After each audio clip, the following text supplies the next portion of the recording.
Hello everyone, welcome to my channel. This is Simran and आज मैं आपको बताऊंगी मैंने 99 साइकोलॉजी में कैसे स्कोर किए थे, मैंने कौन सी रिसोर्स यूज़ किए थे, बुक्स यूज़ की थी, कौन सी यूट्यूब चैनल को यूज़ करना बेस्ट रहेगा, ऑनलाइन कोचिंग या ऑफलाइन कोचिंग। सो वीडियो को लास्ट तक ज़रूर देखना, आपको सारे डाउट्स आपके इस वीडियो में आज क्लियर हो जाएंगे। सो फर्स्ट थिंग इज़, बहुत सारे बच्चों के डाउट रहता है, मेरा भी था जब मैं +2 में न्यू हुई थी, 12th में हुई थी, कि ऑनलाइन कोचिंग बेस्ट है या ऑफलाइन बेस्ट है। सो ऑनेस्टली बताऊं कि मैंने कोई कोचिंग नहीं ली थी, एंड क्योंकि यूट्यूब पे आपको बहुत सारा मटेरियल अवेलेबल मिल जाएगा तो आपको कोचिंग की ज़रूरत ही नहीं पड़ेगी। द सेकेंड थिंग इज़, मैंने कौन से यूट्यूब चैनल को यूज़ किया था। The first is the magnet brain, जो वहाँ पे टीचर थे, शी इज़ बेस्ट बिकॉज वो डिटेल में सारा चैप्टर समझाते हैं। वीडियो थोड़ी लॉन्ग होती है उनकी, बट समझ आ जाता है, अच्छे से हो जाता है सारा। सो मेरे को उनके लेक्चर्स देखने अच्छे लगते थे क्योंकि वो अच्छे से समझाते थे। And the second thing is, वो तो सिर्फ चैप्टर समझाते थे, अब हमें क्वेश्चंस करने हो अलग तरीके से और स्ट्रेटजीज वगैरह चाहिए तो ह्यूमैनिटीज अड्डा चैनल पे आपको बहुत अच्छे टीचर्स मिल जाएंगे साइकोलॉजी के लिए, तो मैं उनको फॉलो करती थी। चैप्टर मैं मैग्नेट ब्रेन से पढ़ती थी लेकिन उसके रिलेटेड क्वेश्चंस मैं ह्यूमैनिटीज अड्डा पे करती थी।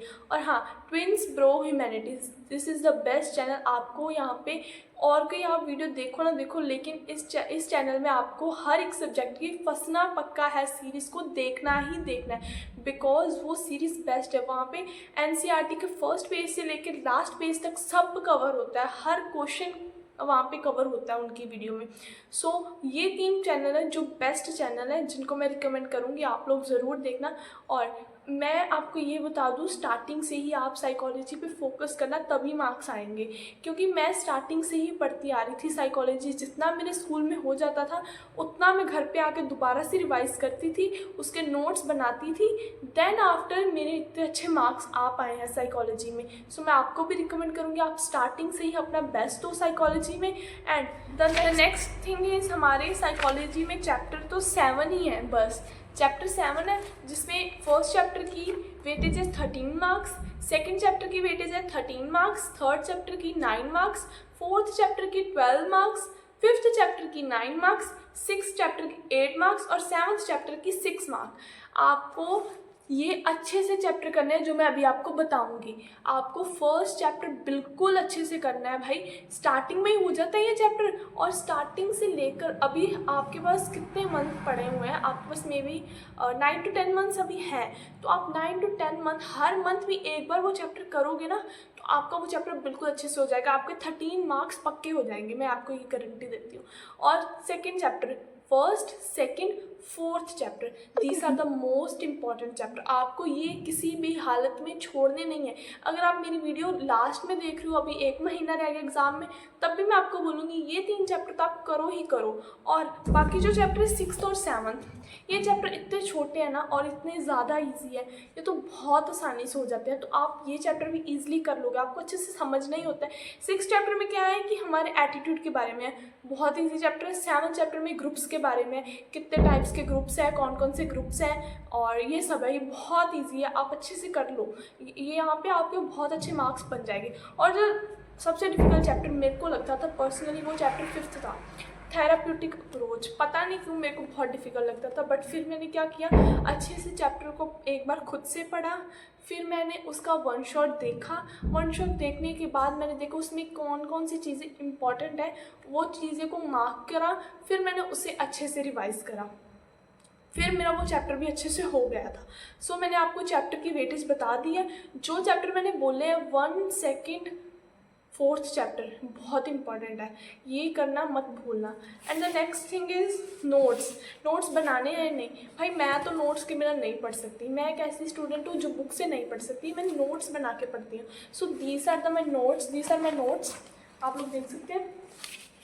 मैंने स्टिक नोट्स लगाए हैं, हाइलाइटर से मार्क करा है, अच्छे से मैंने राइट करा हुआ है। मैं बहुत अच्छे से नोट्स बनाती थी, सीरियसली। नोट्स मैं कब बनाती थी, जब स्कूल में फ्री लेक्चर होता था, कोई टीचर एब्सेंट हो गए या फिर लेक्चर वैसे ही फ्री मिल गया, तो मैं वहाँ पे नोट्स बना लेती थी, अच्छे से बन जाते थे मेरे नोट्स। फिर वो नोट्स को जब टीचर टेस्ट लेती थी, जब भी वो चैप्टर का टेस्ट लेती थी, मैं अच्छे से करके जाती थी और वो चैप्टर में अच्छा परफॉर्म करती थी। एंड अगर आपके उस चैप्टर में अच्छे मार्क्स नहीं आते जब आपका टेस्ट हुआ है तो घबराओ मत, उस चैप्टर को दोबारा से करो, जहाँ से आपकी गलती हुई है, जो चीज़ आप भूल रहे हो उसे अच्छे से करो।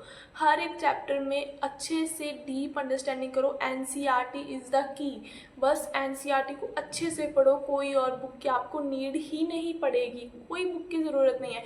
एंड हाँ, one main thing is PYQ ज़रूर करके जाओ भाई। पीवाईक्यू नहीं करोगे तो आपका नहीं होगा। पीवाईक्यू करो, क्योंकि बहुत सारे क्वेश्चन रिपीट होते हैं, बस टॉपिक वही होता है, सिर्फ क्वेश्चन को मोल्ड किया होता है। सो हर एक टॉपिक रिपीट होता है। सो मैं आपको यही सजेस्ट करूँगी, PYQ is the most important thing, PYQ ज़रूर करें। अभी मैं आपको एक इम्पॉर्टेंट चीज़ दिखाने वाली हूँ, देखो अच्छे से देखो, मैंने बुक में कितना अच्छे से लिखा हुआ है, साइड में अच्छे से मार्क करा हुआ है। जो चीज़ें आपको लगती है ना कि ये इम्पॉर्टेंट लग रही हैं इस चैप्टर में, इस पेज में इम्पॉर्टेंट है, वो चीज़ें आप अच्छे से ऊपर लिख लो, ताकि आपको लास्ट मोमेंट पे कोई डिफ़िकल्टी ना हो। मैंने अच्छे से सब मार्क करा था, अच्छे से किया था, इसीलिए मेरे इतने अच्छे मार्क्स आए हैं। एंड हाँ, द लास्ट थिंग इज़ आपका हार्ड वर्क। जितना आप हार्ड वर्क करोगे उतने अच्छे आपके मार्क्स आएंगे। So all the best for your future. Thank you. Subscribe to my channel. मैं बाकी भी सब्जेक्ट्स के लिए ऐसी स्ट्रेटजीज वीडियो लेकर आती रहूँगी। Bye bye.